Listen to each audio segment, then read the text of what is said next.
Good day, everyone, and welcome to another engaging episode of Boardroom Beats presented by CXO Experts, where we delve into the minds shaping the future of business and technology.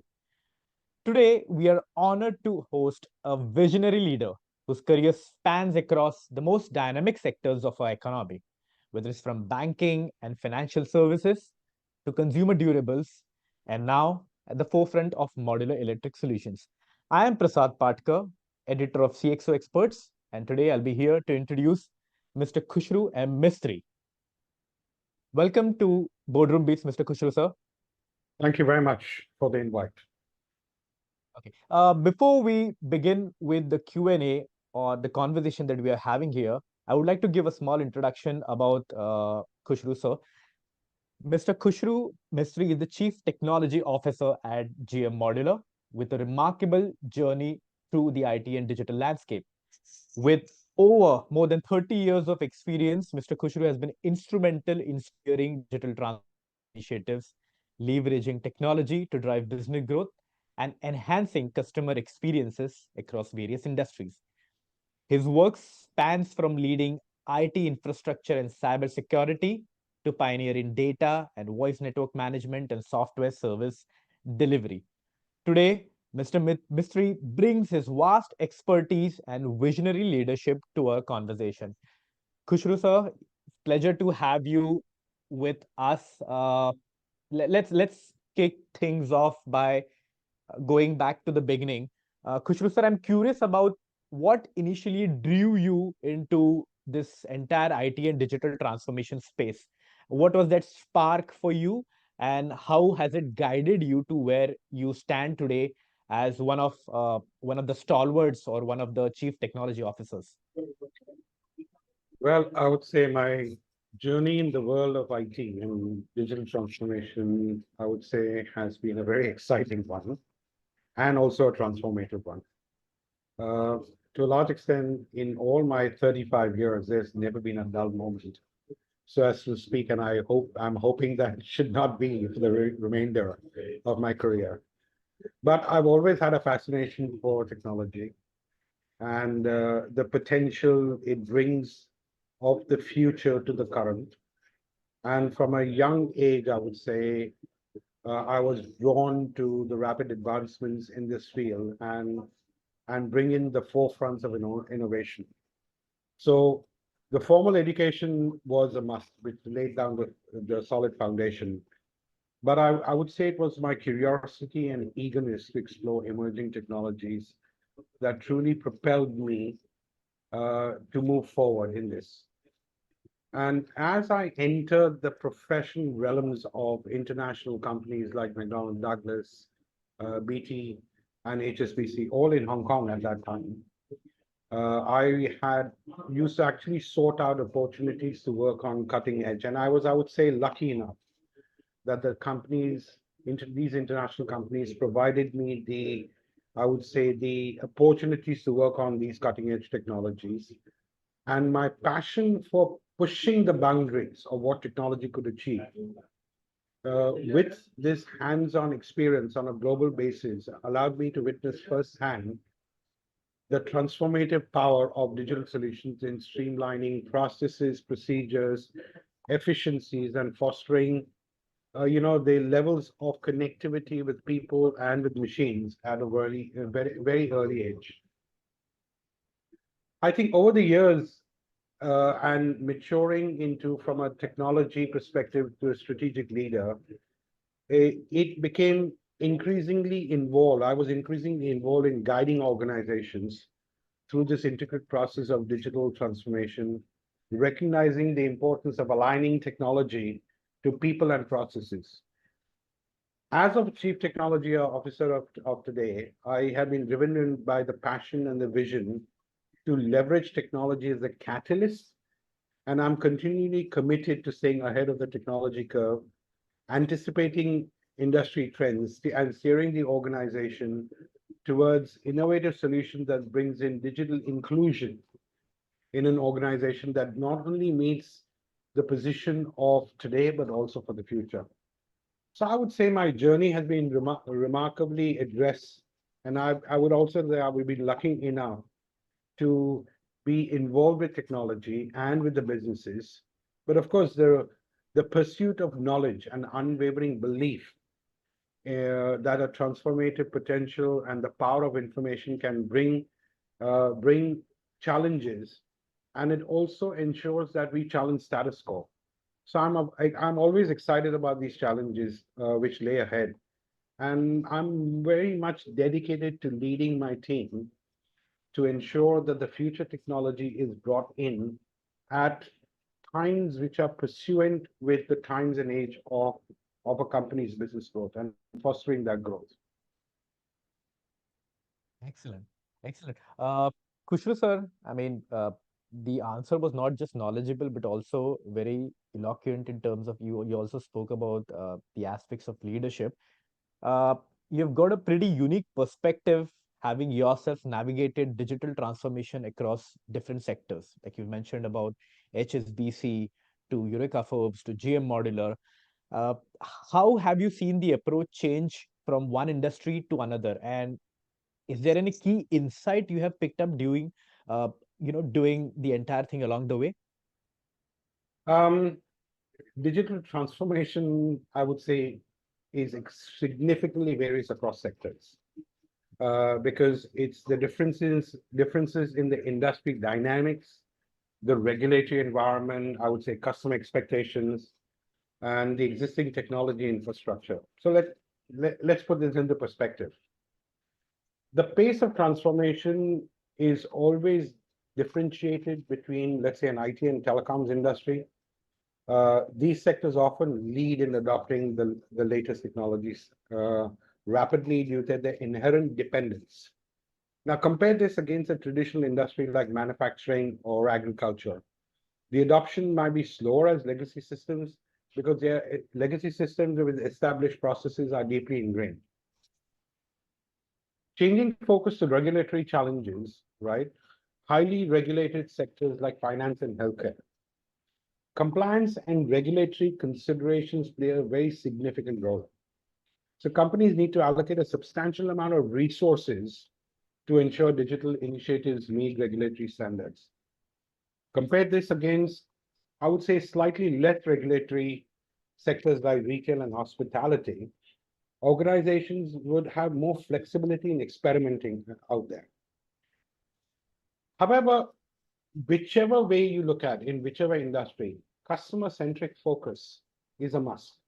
Your customers must always be at the center of everything which you do. This is this is like a holy grail. You cannot deviate from that. So whether it's e-commerce or retail or B2B sectors like manufacturing and supply chain, please always remember that the partnerships which you hold with your customers or your customer's customer is also your customer must be kept forefront in your mind. Data utilization across industries is an absolute must. You must have a data-driven centric approach to whatever you do. And if you keep that in mind, and if you make a company data-driven, it'll always benefit in the short term, long term, and the medium term. There, there is nothing which says that data, if you have the data, you must utilize it perfectly fine in order to ensure the growth of your company. But at the same time, workforce adaptation, okay, is a must. Knowledge-based industries like telecoms and consulting, I would say rapid upskilling and tech-savvy workforce is a crucial for success of digital transformation. Labor-intensive industries, manufacturing, for example, construction, they must focus on retraining and reskilling workers in the digital era.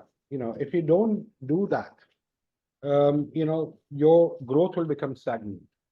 So I would say the key takeaways would be customization is key. There is no one fit all approach you can take. Companies need to tailor their digital strategies to their specific industry requirements, challenges, and opportunities. Balance innovation and stability. Some sectors like finance prioritize stability and security, while others like tech startups would emphasize on rapid innovation. Successful transformations must also always find a balance. And the commitment of your leadership team of organization to drive a digital transformation is critical. A clear vision and support from the top management to drive successful digital transformation is an absolute must. And of course, continuous adaptations. Digital transformation is an ongoing process. It's never that you get on the journey and you'll always see success or failures. It's always adapting to emerging technologies, market trends, and evolving customer experiences. That's the way I would say that that needs to be looked into. Excellent, excellent. Um, uh, Khushru sir, I mean, you've given a pretty holistic description of how digital transformation changes across various sectors. If we apply this to your leadership, I mean, every leader has that one defining moment.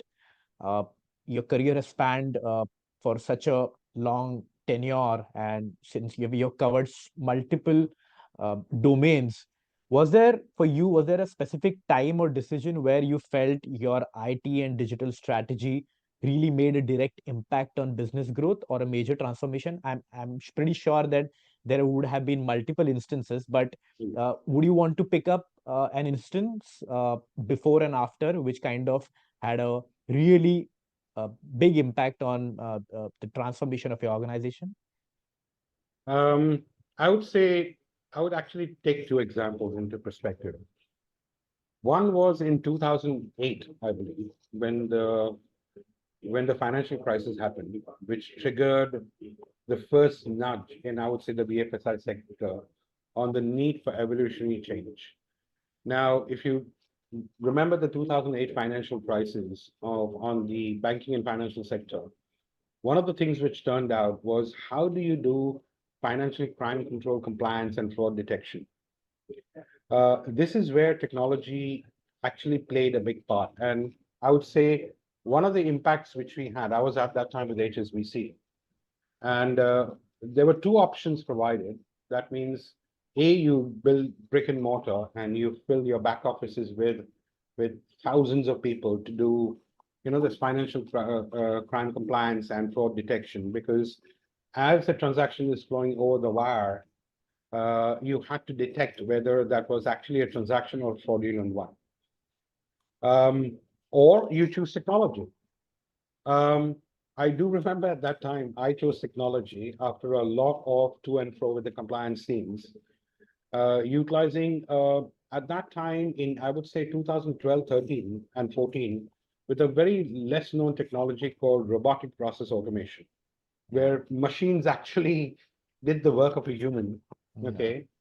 But you require a computer to do a computer transaction, which actually looks at the transaction which is going through the wire in order to detect.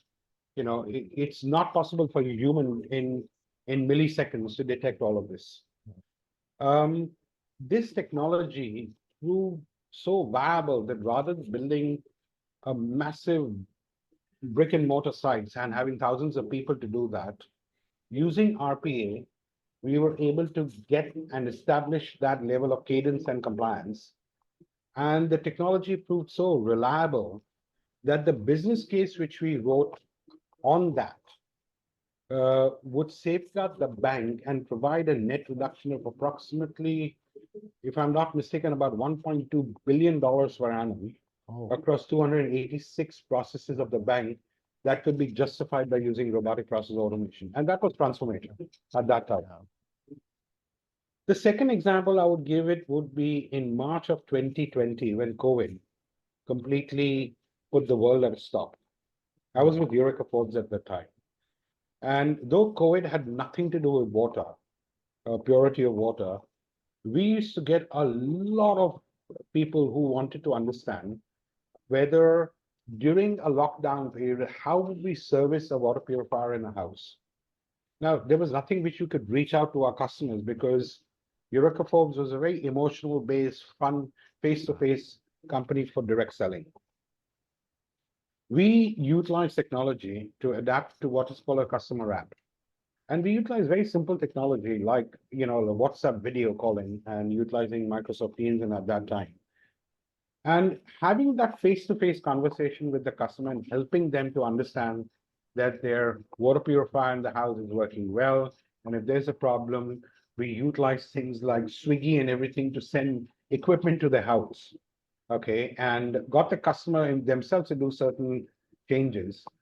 Now, using that simple technology, we were able to do a face-to-face conversation with a customer, and that created a lifetime value with the customer. Even during the most difficult times of a year like 2020, and actually our sales and service grew in volumes because of that technology to unprecedented levels of double-digit growth, even in a year when complete lockdown was there. So I would say these were two transformative environments which really piqued, I would say, my insights into say, how can technology utilize for the betterment of humanity? Absolutely, absolutely. 2000, you mentioned 2008 and 2020. So essentially, you've covered two different set of generations or two different set of trends, which is what we're coming next to, navigating tech trends for business agility. Uh, Mr. Mistry, the tech landscape, it's as you have experienced, as we all know, is always on the move. Uh, from your experience, how should businesses stay on their toes and adopt to these shifts to keep ahead of the curve? Is there a particular trend right now that you are keeping your eyes on?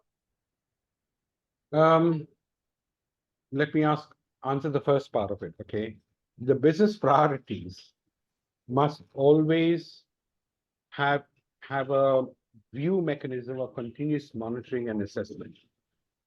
You must regularly monitor industry trends, stay informed about emerging technologies, analyze the relevance and potential impact of new trends, right? It doesn't mean that you have it to, Yeah, just because there's a new fad called a new technologies, let's enable it, right? yeah, Strategic planning, okay, align technology adoption with the overall business goals and objectives, and not just because of technology, right? Um, it must be it technology should be utilized as part of your core business functions, but not because it's a buzzword of the industry, right? Agility and prototyping is a must. Okay, now technologies of today provide you what we call as fail hard, fail fast, learn hard, and progress, right? And that agility must be part of your prototyping. Okay, the proof of concept must be that you take a concept, prove it in the market before you completely roll it out. Because full-scale implementation, if done in the old, what we call as a waterfall era, is gone. It's long gone, right? Um, invest in employees. Training employees in today's day and age of data, AI usage is a must. Because think about it this way, people carry mobile phones. The phones which they carry is more powerful than when the first computer which put the man on the moon. So everybody carries that phone, which is much more powerful. So utilize it as an instrument of flexibility and investment.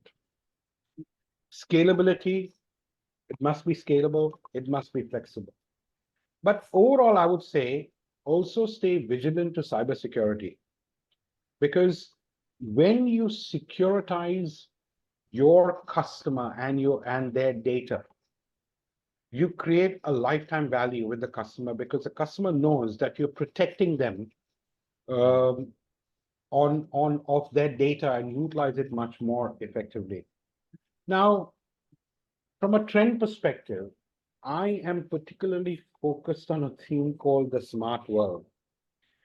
Well, this theme revolves around, what would you call it? Interact with people, places, content, things, driven by convergence of online and offline experiences, because that's what is there today. If you talk to a Gen Z or even a baby boomer, all right, all of these contextual things are combining together, and the trend combined with technologies like blockchain, uh, generative AI, with crypto and digital assets is Yeah. going to steer the global economy of the future. Okay. And I'm quite convinced. Excellent, excellent. Uh, you've given us you've spoken about the trends that you're looking forward to. I'll stick to this part of question considering Mm. because you've covered uh, you've literally covered so many decades. You've spent your time industry in technology. Looking ahead, do you see the role of IT and digital transformation changing in the next decade? I'm especially interested in how you think it will reshape business models and probably the way we experience customer service. Uh, Absolutely, absolutely. I think the next decade will witness IT and digital transformation becoming, I would say, an integral part of the business survival and growth. I would say the winners would be those who navigate this dynamic landscape with agility, with empathy, and a keen eye on customer needs. Um, Business models of the future would have to take into consideration, I would not say even of the future, I would say now, of Yeah, customer-centric personalization. Okay. People, it's basically what we call as contextual insights. Businesses will increasingly harness personalized customer data at scale to provide a seamless omni-channel experience to the customer. This would require, I would say, intelligent experience engines going forward that assemble high quality customer experiences and expectations and leverage AI to understand, shape, customize, and optimize the customer journey. Okay. yeah, All right. So now, coupled with this hyper personalization, would be the digital disruption of customer service, where disruptive offers setting high standards for simplicity, personalization, and interactivity will be the norm. All of this needs to be balanced, a derivative of customer empathy and technology. You know, in my opinion, achieving a compelling customer experience involves striking a delicate balance between the customer empathy and technology. Businesses must avoid falling into a trap of prioritizing technology over genuine human connections, connections. right? So, Yeah. as a business, you must strengthen your business model with data-driven insights and decision making. And as an IT department, agility and adaptive IT, with collaborative efforts being made across between the business and IT, cannot be a trade-off. It must be collaborative, and it must always review that ultimately it's the customer whom we are working for and nobody else. Yes. Khushru sir, there is a bit of philosophy here that you've spoken about striking that delicate balance between technology and human empathy. This is what I'm coming to because obviously there is a saying that the universe craves for balance.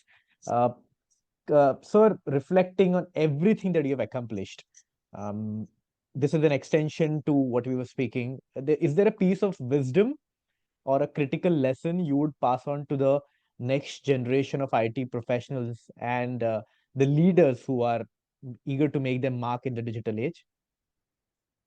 Um, yeah, I would like to expand on that. The digital age rewards those who combine technical prowess with adaptability, empathy, and a growth mindset.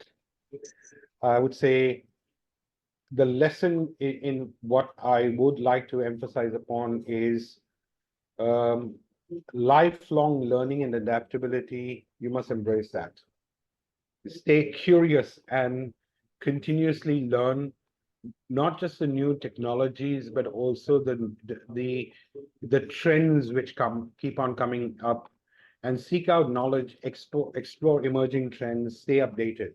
All right. But at the same time, master the fundamentals.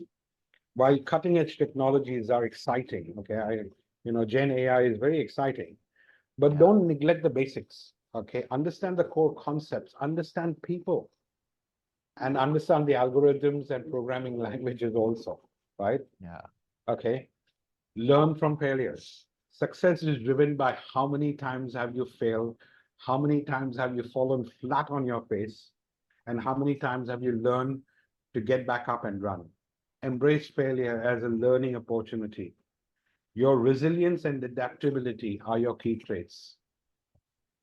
Soft skills and negotiations, it's non-negotiable. You must learn the traits of soft skills. Yeah. Communication with empathy, teamwork matters. Effective communication bridges gaps, fosters communication, and it transcends across every age which you have. So soft skills is a must. Ethical and security conscious, okay? You must remain ethical in what you do. Always do the right things and be responsible for what you do, right? And change is always going to be there. So be open to change, learn new tools, methodologies, paradigms. Adaptability is your superpower. That's what I would say. Wow. Excellent. Excellent. Uh, uh, Khushru sir, we'll move on to the last couple of questions. Oh, Here is something, I mean, we've spoken about the digital transformation, IT, we've spoken about the future trends. Considering your expertise, considering your stature in your seniority, a bit of a wild card question for you. sure. Uh, if you had the power to tackle one global challenge using technology, which one it would be, and how would you go about, solving it? It's a bit of out of the box question beyond the usual scope because uh, Right. we want we're always eager to learn about your expertise, not just in terms of the technicalities of the technology, but also from the strategy and leadership point of view. So, what would be that power? How would you be solving that? Something which has always stuck in my mind for years, okay, is because during my tenure with HSBC, I was part of a program called the Global Climate Change. Okay. All right. When you say we had to go out hugging trees, right? Okay. Hugging trees is not just hugging about trees. You have to Yeah. measure the girth. Okay. And you work with the scientists, where the scientists provide the data, you are the labor, sort of thing. But during that time, they impart a lot of information. And this program had a profound impact on me since many, many years of thinking, what can I do as an individual to give my kids a better future? So now climate change is a pressing global challenge and demands innovative solutions, technology, and plays a very pivotal role in all of this. Um, so after many years, okay, I worked and I am a co-founder of this company in North America called Quantum Alchemy, which utilizes regenerative output of Bitcoin Okay. mining computers, okay, to feed waste heat into greenhouses in the North American sector. Oh. So basically, it's carbon offsetting. It's called carbon offsetting. So, Okay. greenhouses are very large, okay? In the North Yes. American sector, they could be spread across a couple of hectares of land because you need to have greenhouses in order to heat them because they cannot grow in the cold. So we founded this company in North American sector, which would utilize, so a traditional farmer would use gas to heat the greenhouses. Now we take the gas, we convert it into electricity, feed the Bitcoin miners. The output of two things: a Bitcoin, which of course a lot of people would not agree is the currency, is stable currency, but Yeah. that Bitcoin would pay for the gas, which is utilized by the farmer. And the heat, which is waste heat, which comes out from the Bitcoin miners, goes back into the greenhouses. Okay. And the gas which you burn in order to convert to electricity is actually, it generates carbon dioxide, right? Now, plants need carbon dioxide to grow. So that carbon dioxide which comes out from what we call as the CH2 generators is scrubbed and fed back into the greenhouse. So it's basically offsetting. Otherwise, a farmer would have to buy liquefied carbon dioxide in order to feed the greenhouses. Here we are part of the cycle of change whereby everything which the farmer utilizes is part of the ecosystem of generating electricity, generating carbon dioxide, which is fed back into the greenhouses because carbon dioxide to grow. So it's called carbon offsetting. Oh, And and I'm quite happy to say that after a couple of years of working with this, we are able now to get the first level of contracts and engagement in the North American sector because you utilize the Bitcoin to offset your energy costs. You utilize the waste, which is carbon dioxide, to feed back into the plants, and you utilize the heat of the Bitcoin miners to heat the greenhouses. Okay, so now people may consider this to be still carbon generation, but actually we're doing something called carbon offsetting. And governments in North America have started to recognize that this can be done effectively. And actually the name carbon offsetting has come from there, from the government oh, itself. So quite happy to say, if I could do a little bit for the environment, okay, maybe I can do a little bit more. amazing, amazing.